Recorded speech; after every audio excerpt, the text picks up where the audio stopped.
Salut les petits amis, bienvenue dans le cours d'histoire du professeur Marcus. Entrez, entrez. Non, ne partez pas au courant, c'est parce que j'ai dit cours d'histoire que ça va être chiant. Au contraire, vous allez voir que vous allez apprendre des trucs, mais vous allez peut-être aussi être ému grâce à un nouveau jeu de Ubisoft qui s'appelle Soldats Inconnus, Mémoire de la Grande Guerre. Vous savez que chez Ubisoft, ils aiment bien bosser avec des historiens. Ils l'ont fait beaucoup sur Assassin's Creed et on apprend plein de trucs dans les Assassin's Creed sur des vrais faits historiques. Là, ils ont décidé de retracer la Première Guerre mondiale, mais vu à travers les yeux de gens qui l'ont vécu, et ça rend le jeu extrêmement émouvant, pas que instructif. Alors regardez, je vais commencer tout de suite, c'est une sorte de point and click un peu à l'ancienne, où on va incarner plusieurs personnages, jusqu'à 5 personnages, et en fonction de leur capacité, faut jongler avec les uns les autres. On va en voir quelques-uns aujourd'hui. Regardez, écoutez surtout cette magnifique voix de Marc Cassot, qui raconte un peu l'histoire. J'ai parlé pendant qu'il parlait. Alors nous voilà à Ypres en 1915, je crois. Le 22 avril 1915, l'armée allemande employa pour la première fois des gaz de combat, stoppant net l'avancée des Alliés. Vous avez vu cette belle voix émouvante, un peu éraillée et tout. Je pense pas qu'il ait fait la guerre de 14, il est beaucoup trop jeune, mais cet acteur, mais en tout cas, ça marche à fond. Alors voilà, je ne peux pas franchir ces gaz, sinon je risque de mourir, mais j'ai un petit chien avec moi auquel je peux donner des ordres. Donc je vais lui demander d'aller ramper sous le gaz, je vais me reculer un petit peu, pour qu'il aille pousser ce levier et qu'il arrête un peu l'arrivée des gaz. Cette espèce de saloperie de gaz moutarde donc, qui a été utilisée pour la première fois en 1915. Donc on apprend plein de trucs. Il y a d'ailleurs, vous voyez, des petits fichiers historiques qui vous expliquent un petit peu comment c'est passé. Première attaque de gaz le 22 avril 1915. Ça a été fait en collaboration avec le documentaire Apocalypse, qui est assez génial. Ils l'avaient déjà fait, Apocalypse, sur la Seconde Guerre mondiale. Là, ils ont fait la Première Guerre mondiale. Et vraiment, ils savent y faire, quoi. C'est vrai que c'est très très émouvant. Vous avez vu qu'on voyait des photos, en plus, des vrais gens qui ont subi cette guerre, j'ai envie de dire, plutôt que la faire. Voilà, donc c'est vraiment un jeu que moi je trouve très très émouvant. Et en même temps, il y a des petites mécaniques de jeu d'aventure. Là, par exemple, je vais devoir creuser. Alors je joue Émile, vous voyez, c'est ce brave garçon qui est cuisinier et qui creuse avec sa louche. Je voudrais pas aller bouffer chez lui après, pour se frayer un chemin. Voilà. Alors, je peux bouger des leviers, ça me permettre par exemple d'aller chercher cette caisse, la remonter. Donc des petits principes de levier, ça rappelle un peu le jeu The Cave, que j'ai beaucoup aimé de Ron Gilbert, mais évidemment en beaucoup moins drôle. C'est-à-dire que l'idée c'est de faire un truc vraiment émouvant, qui retrace vraiment des événements assez dramatiques. Alors, je vais remonter cette petite caisse et on va demander au chien de grimper dessus, ça on pourra le descendre au sous-sol. Donc vous voyez, il y a des systèmes de levier, des petits moments où il faut utiliser... Attendez, il faut que je laisse le chien... Non, on peut le laisser là. Ouais, vaut mieux qu'il vienne à ma place en fait, ce serait mieux. Donc il faut que je remonte ça. Excusez-moi, je me mélange dans les leviers, ça commence bien. Voilà, descends là, viens au pied. Voilà, moi je vais y aller sur cette caisse. Non, viens avec moi. Mais non, qu'est-ce que je fais? Ah, excusez-moi, je me mélange, voilà. C'est le chien qui va pousser le levier pour me faire descendre. Voilà, très bien. Et moi, pendant ce temps-là, je peux aller à côté, essayer de mettre un terme à cette espèce de machine infernale. Donc pour ça, vous voyez, il y a tout encore une panoplie de leviers, de rouages, et au fond, il y a cette espèce de wagonnet que je vais tirer pour le ramener au tout début, pour empiler en fait les caisses. C'est pas une contrepétrie, je ne me permettrai pas. Voilà, donc des petites mécaniques de jeu d'aventure, toutes simples, assez basiques, beaucoup d'infiltration, souvent. Et tout ça pour un jeu qui... Alors je vais demander au chien de remonter un peu la première caisse. Voilà. Tout ça pour un truc vraiment qui retrace toute la Première Guerre mondiale, de manière assez subtile, puisque ça croise le destin, c'est pas du tout manichéen. On voit des Français, des Allemands, tout le monde vit ça plutôt mal évidemment. Sachant que là, je fais Émile, c'est le père de Marie, et Marie était fiancée à un jeune Allemand avant la guerre. Évidemment, il était chassé de France, c'est devenu un ennemi. Et donc tout ça, c'est une petite famille qui va essayer de se réunir malgré la guerre, en espérant chacun de son côté que tout le monde survive. Le fiancé de Marie, même s'il est allemand, essayer de faire en sorte qu'il survive et on va l'y aider. Donc regardez, j'ai voilà, empilé ces deux caisses, ça permet de remettre les tuyaux droits. Et là, je vais pouvoir tourner ce petit rouage, un peu pipe mania là, pour essayer d'amener le maximum de pression dans la... Ah, je vais y arriver, voilà, pour que ça surchauffe, histoire que ça explose. Et maintenant, je fasse un peu la même chose de l'autre côté. Peut-être envoyer le chien tourner ce petit bloc. Voilà. Et moi, il me reste plus qu'à tourner la dernière valve, faire péter. Ah, faut que je tourne encore un petit coup.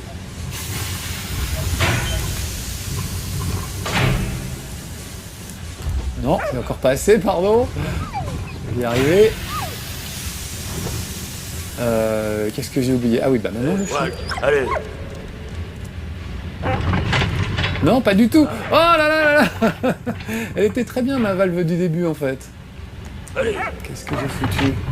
Je vous parle et du coup, je regarde pas ce que je fais. Évidemment, je fais des bêtises, du coup. Alors, allons-y. Ça marche pas non plus. Je vais pas passer 1h30 sur un bête problème de robinet. Je vous ai promis qu'on ferait pas un cours d'histoire. On va faire un cours de maths.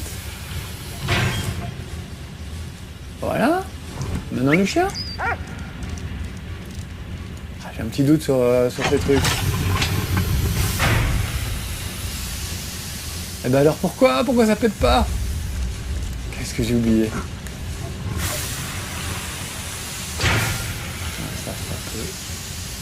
Ça peut marcher ça, non?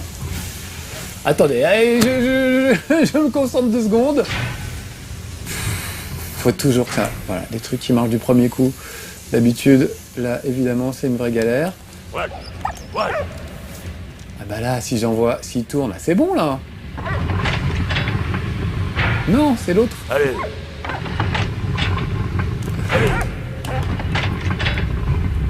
Je peux y arriver, hein. J'ai confiance en moi. J'ai compris, Marcus. Oui, Alex. Vas-y, avec le professeur, encore un tour. Encore 2 quarts de tour. 1, 2... Et maintenant le chien. Et maintenant le chien, d'accord. J'ai confiance à Alex. Moi, mon cerveau est en bouillie, je vous avouerai. Ouais, mais du coup, je regardais en même temps. J'ai dû prendre Encore le chien? Encore une fois le chien. Ah ouais, t'as raison. Il a raison, Alex. Heureusement qu'il est là pour me sauver la vie. Oh là là. Désolé, les amis. Quand on est concentré sur ce qu'on fait, ça marche quasiment du premier coup, évidemment. C'est ça, chez Marcus. Vous savez comment c'est. La vieille excuse de je jouais mieux quand vous n'étiez pas là.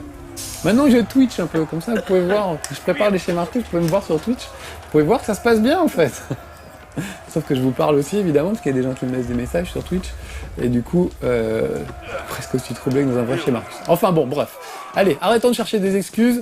Essayons de sauver un maximum de gens. J'ai été rejoint par Freddy, qui est un autre personnage du jeu, qui est un Américain. Voilà, et là, on va se faire un petit peu bombarder. Donc évidemment, il ne faut pas rester là où les ombres arrivent sur le sol. Pas très bon pour nous. Donc avec sa louche, le petit Émile va vite creuser un tunnel. Vraiment, c'est pas un cuisinier très propre. S'il y avait un contrôle des services d'hygiène, je pense pas que ça marche vraiment à la perfection pour lui. Alors, qu'est-ce qu'on a au fond de ce truc? On a Freddy qui... Vous voyez que j'aime bien cette petite mise en scène un peu BD. On voit une autre vignette où on voit ce que fait Freddy. Un peu fouiner... fouiner pour voir... Voilà, j'ai demandé au chien par exemple de creuser. Est-ce qu'il a trouvé quelque chose? Non, ok. Ok, bah rien ne marche aujourd'hui, je suis désolé. D'habitude, le chien, avec son flair, déniche des trucs qui sont pas utiles. C'est des petits bonus qui vous permettent d'en apprendre encore un petit peu plus. Voilà, pourquoi ça n'a pas marché. Alors, le chien, tu vas monter là-dedans. Moi, je vais actionner ce levier. Voilà. Et je vais envoyer le chien chercher le petit nonos.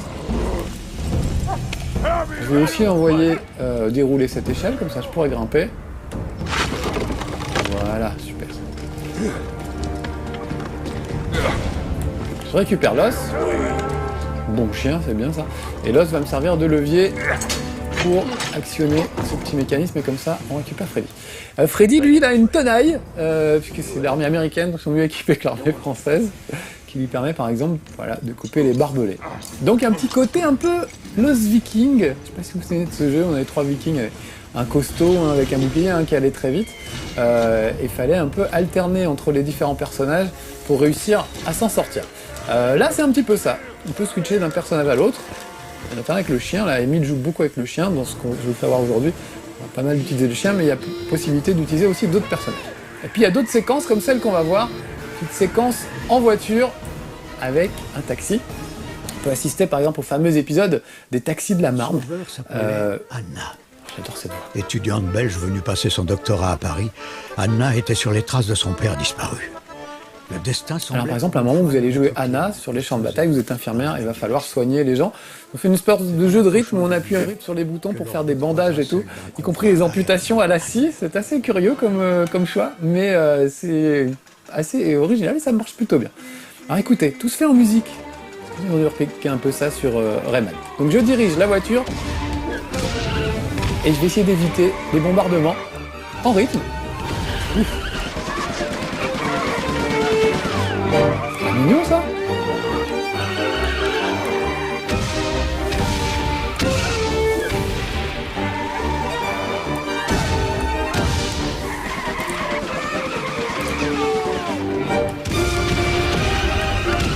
Je laisse la musique, je la trouve trop bien.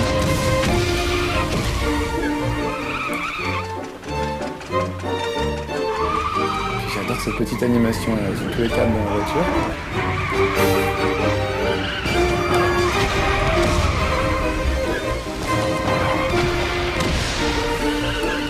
C'est pas trop compliqué, mais si on n'est pas trop attentif, comme ça m'arrive souvent de l'être, ça peut mal finir.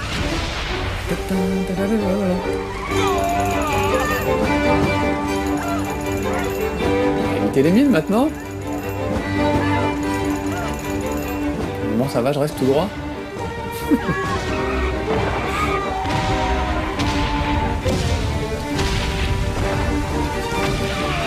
Donc il y a une direction artistique qui est assez géniale, parfois un peu curieuse. C'est vrai que c'est assez rigolo quand même de faire ça en rythme, alors que le reste du jeu rigole pas tellement.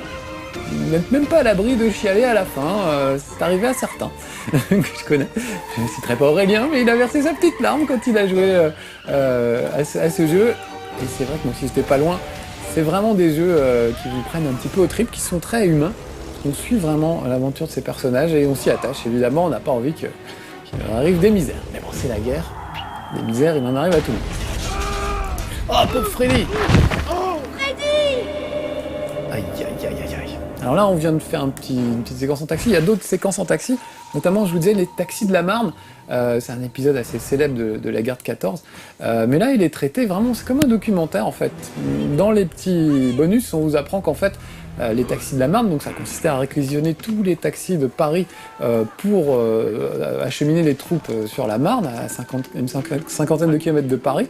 Ça fait tout un buzz médiatique à l'époque, dans les journaux, on en a beaucoup parlé, mais finalement ça n'a servi à acheminer que 2 ou 3% des troupes, donc ça n'a servi pas à grand chose en fait, et en plus les mecs étaient plutôt à l'arrière, donc ça n'a pas été très très utile. Mais ça, c'est ce genre de choses qu'on apprend dans ce documentaire justement, où on se rend compte voilà, la réalité des choses, y compris de la réalité quotidienne. Alors là, j'ai demandé au chien d'aller me chercher une grenade.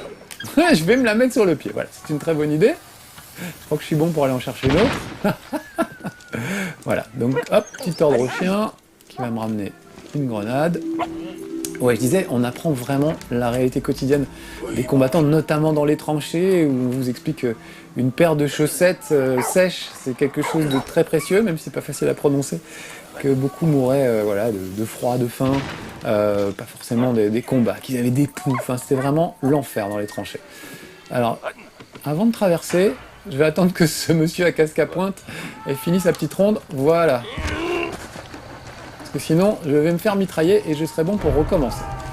Voilà. Vous voyez, l'ambiance est quand même assez glauque, hein. C'est vraiment glacial. Il y a des morts, il y a des champs de bataille où on voit les gens en train d'agoniser, enfin, c'est vraiment pas facile. Et puis en même temps, il y a des petits trucs rigolos, comme par exemple, regardez, écoutez bien, tout connaît bien cette patrouille quand elle passe.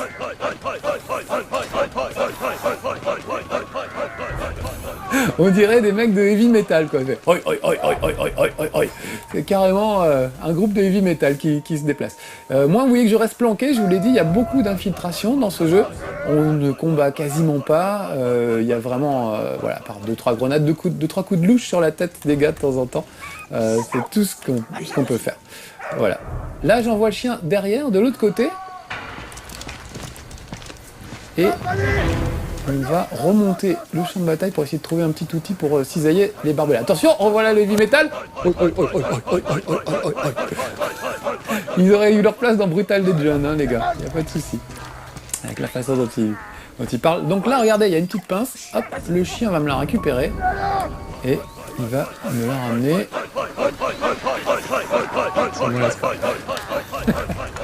Voilà, on va revenir tous les deux. Alors donc j'aime bien cette mise en scène, déjà les graphismes, je les trouve absolument magnifiques. Et puis cette petite mise en scène un peu BD, je la trouve vraiment excellente, avec des vignettes qui s'animent. C'est une BD interactive, c'est un cours d'histoire, c'est vraiment plein de choses. Mais un cours d'histoire dans le bon sens, on ne vous apprend pas les dates, on vous apprend vraiment la vie quotidienne des gens. Moi c'est ce que j'aime dans l'histoire, ce que j'aime dans les romans historiques, j'en lis pas mal et j'aime bien. Et vraiment c'est des choses très très émouvantes. France Inter avait organisé un truc, ils avaient demandé aux gens de leur envoyer les lettres des poilus dans les tranchées. Voilà, donc c'était des lettres de famille. Ils avaient regroupé tout ça, ça a été édité sous la forme d'un livre, et c'est extrêmement émouvant.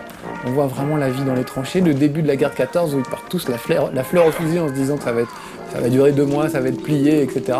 Et puis finalement, ils se font absolument massacrer, c'est terrible. C'est la première guerre où il y a des armes vraiment, c'est autre chose que des arcs et des flèches.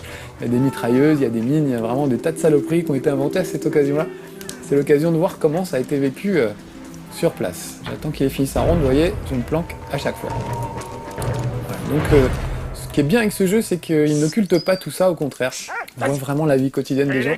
Encore une fois, c'est émouvant. Donc j'envoie le chien faire une petite diversion, et bim, un coup de louche, vous voyez, les combats dans le jeu, c'est pas Mortal Kombat. Par contre, le combat est mortel pour plein de combattants. Voilà. En fait, j'ai juste bougé pour... je m'occupe pas de lui. Pour faire la place au chien qui va aller faire les courses pour moi. J'ai repéré qu'il y avait un bâton de dynamite dans ce petit abri. Bon, là, je le sais, mais évidemment, c'est des choses qu'il faut découvrir au fil du jeu. Allez, hop, bâton de dynamite. Fouiller un petit peu par ici aussi. Pour faire voir les petits objets qu'on trouve planqués un peu partout, qui sont des objets de la vie quotidienne souvent. Par exemple les chaussettes. Vous avez trouvé une paire de chaussettes.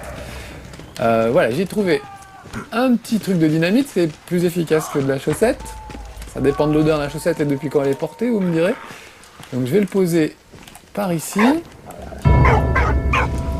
Je vais prendre la dynamite. Et je vais aller la poser en face. Il va falloir 2 bâtons de dynamite pour faire péter tout ça. Il me met la pression, salement. Voilà. En même temps, ils voient pas grand-chose. Ils ont tous leur casque sur les yeux, donc je sais pas trop comment ils font pour faire des patrouilles. Allez, vite. Ouais, c'est un peu tard. C'est un peu tard. J'espère pas me faire mitrailler. Ouf, c'était juste, c'est juste. Et il y avait un autre bâton de dynamite ici. Je vais pouvoir ramener là-bas. Allez, arrête ton tour de garde, fais-moi plaisir. J'avais décidé de rester un peu plus longtemps, l'ami Fritz. Voilà. Ça y est, je suis presque. Pouvoir tout faire péter. Comme l'attaque de l'étoile noire, mais de façon un peu steampunk, on va dire. Je vois la bouche d'entrée. Donc regardez, je pousse vers le bas. Faire péter le truc. La manette a vibré, donc il y a des petites sensations qui sont assez sympas. Voilà, là il y a tellement de fumée qu'ils peuvent plus me voir, donc je vais en profiter et je vais passer. Vous avez vu cette espèce d'avant-plan, d'arrière-plan aussi, ça aussi, c'est un truc assez agréable. Une façon de présenter un jeu qui est en 2D, mais qui a quand même un peu de profondeur. Là, je vais me planquer derrière ce petit chariot pour essayer d'avancer. Parce que sinon je vais me faire mitrailler. Hop. Vous remarquerez qu'il tire jamais sur les chiens. L'allemand a quand même, à l'époque, a quand même une certaine honnêteté, j'ai envie de dire. Ouf, voilà. il y a beaucoup de musique d'époque aussi, ça aussi, je n'ai pas parlé de la musique encore, mais alors déjà la musique du jeu est très émouvante, vraiment on a envie de verser sa petite larme à chaque fois qu'on l'entend, mais en plus, c'est des vraies musiques d'époque pour la plupart, c'est assez marrant de les entendre. Je vais faire monter le chien dans le petit panier, et il faudrait que je récupère un levier, mais qui n'est pas là, donc... je vais voir si je peux pas le trouver par ici. C'est des tonneaux, donc c'est vraiment classique, hein. On bouge des caisses, on pousse des tonneaux. C'est des petites énigmes simples, mais comment dire, puisque le scénario vous prend aux tripes, il n'y a pas besoin d'un truc très compliqué en fait. On vit avec eux, on s'accroche à eux, je trouve ça vraiment super intéressant. Là j'ai récupéré une petite bouteille qui va me permettre de faire diversion. Ouais, mais c'est un peu trop dangereux pour le moment. Est-ce que je suis allé dans cette partie du labyrinthe? Oui, pardon, j'en viens. Je tourne de l'autre côté. Il voit vraiment rien, je crois qu'il y a une deuxième bouche d'égout, une deuxième bouche d'entrée. Non, c'est pas par là. Ah, désolé, je suis vraiment... Je me perds aujourd'hui, je me perds. Voilà, elle est là ma deuxième entrée, non?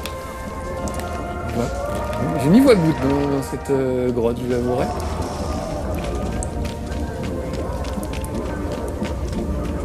Ah voilà. Tu veux par là, tout simplement? Non? Même pas? En fait, j'ai l'impression de revivre les mêmes trucs en boucle à chaque fois que je fais un chez Marcus. Toujours les mêmes ennuis. Il y a une deuxième grotte. Et je ne sais pas où elle est. Et je ne la vois pas. Alex, est-ce que tu peux m'éteindre vite fait le... Bien sûr. Voilà, merci Alex. Oh là là. Il m'a vu? Non, il m'a pas vu. Bon, je vais essayer de l'attirer vers moi. Vers moi. En fait, je fais pas les trucs dans l'ordre, c'est juste ça, c'est moi. Pas le jeu. Voilà. Assommé. Voilà l'entrée de ma deuxième grotte que je cherchais depuis tout à l'heure. Et là, je vais enfin trouver un levier qui va me permettre de faire venir notre ami le petit chien. Très bien. Allez. Désolé les petits amis, hein. Pourtant, j'ai joué à ça cet été, mais j'avoue que c'est un peu long, du coup. Et les énigmes sont un petit peu sorties de ma tête. Voilà. Brave toutou. Alors, je vais lui demander d'aller faire diversion. Sur ce brave allemand, on se doute de rien. Un truc bizarre, regardez, je peux pas l'assommer parce que je suis pas sur le bon plan. Je fasse le tour. Alors de l'autre côté, je peux. Un petit peu bizarre, mais... Non, si, je devrais pouvoir. Oh merde. Bon bah ça marchait, j'ai déjà réussi à l'assommer, sachez-le. Voilà, je vais envoyer le chien chercher ses petites clés et on va s'arrêter là les amis, je suis désolé, j'aurais pas eu le temps de vous montrer grand chose. Voilà, mais en tout cas, j'ai beaucoup aimé cette histoire de soldats inconnus, mémoire de la Grande Guerre, j'ai trouvé ça instructif, émouvant. Un bon petit jeu d'aventure, comme on les aime, pas trop cher, je crois que ça coûte dans les 15 €. Donc voilà, je vous le recommande vraiment. Une belle façon de s'amuser et d'apprendre des trucs en même temps. Donc voilà, bonne adresse, ce petit soldat inconnu. J'espère qu'il deviendra célèbre, c'est tout ce qu'il mérite. Voilà, allez, à bientôt les petits amis, peut-être pour un nouveau cours d'histoire. Allez savoir. Soyez sages, ciao.